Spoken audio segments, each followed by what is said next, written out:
The role that U.S. LNG has played, especially in the last couple of years, in helping our allies in Europe displace Russian pipeline gas is really difficult to overstate. But beyond the geopolitical benefits, the benefits to the U.S. economy are equally obvious. These projects are enormous creators of jobs down in the Gulf Coast, wherever they're developed. This is a really good thing for our country. This is a really good thing for our allies. That's why we think it's so unbelievably misguided for the administration to be issuing this pause right now. What is the reasoning from the administration for issuing this pause? They would cite a lot of things. I think most people would agree that this is pretty nakedly political in what they are doing, but they would cite concerns over what is the impact on domestic natural gas prices? What is the climate impact?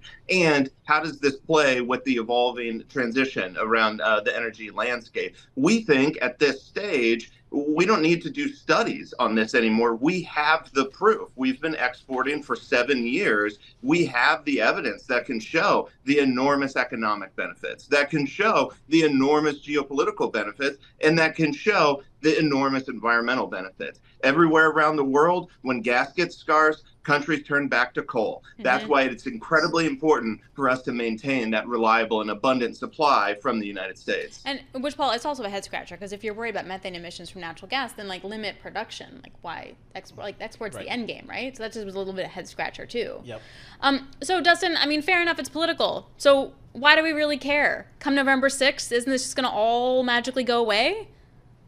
Well, it depends on the, incoming, what the result of the election is. But we think that there's already serious consequences of doing this pause. There's a lot of buyer appetite out there right now for more LNG, right? Buyers from Japan, from Korea, from Europe, from Brazil, from India, from everywhere around the world. They want more gas. They would love to get it from the United States. But this sends a very chilling message to investors and to potential buyers. Dustin, how big of a player is the United States in the global LNG market? Oh, we're huge. So we are right now the world's largest LNG exporter. As a reminder, it wasn't that long ago when the United States was not just an importer of LNG. We were projected by many to be the world's largest importer of LNG. So that massive transformation has, of course, been good for the United States, but that's brought enormous benefits overseas as well. So as the world's largest LNG exporter, it was us who was able to redirect our flows in 2022 to Europe to make sure that they could displace that Russian pipeline gas that their system had become dependent on. It's a really good thing to have these cargoes out there on the water, but everyone recognizes that we're going to need even more. We need a clear permitting process for doing exactly that, and that's what this pause jeopardizes. Here's my question, Dustin. Where in this may there be a point? Where should we be a little bit more judicial in how we issue permits and how things are built?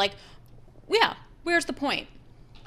Yeah, well, no one is suggesting that there shouldn't be a process, but there is already a very well-established and frankly fairly time-consuming process for an LNG export project to get approved in the United States. First, you need a permit from the DOE for exports to free trade countries. Then you have to go through a very lengthy, comprehensive FERC review. And then finally, you get your permit from DOE for exports to non-FTA countries. Nobody's suggesting that we shouldn't have a process. All we're suggesting is that process should be clear and transparent and should use, by and large, the process that not just the previous administration, but the Obama administration before it used. Remember, most of the projects that are exporting today are a result of approvals from the Obama administration, because the Obama administration understood the geopolitical benefits, they understood the environmental benefits, and they understood the local economic benefits here in the United States. That's all we're suggesting, is that we should maintain that review process. What type of response, if any, can the energy industry do to either reverse this, get around it? Call him. Yes. And have him go to DC and talk to lawmakers. Yeah. And look, we have been talking with a lot of folks on the Hill and around the Hill to make sure they understand the ramifications of this. We strongly believe that LNG has a great role to play in reducing emissions around the world and bolstering the energy security of our allies.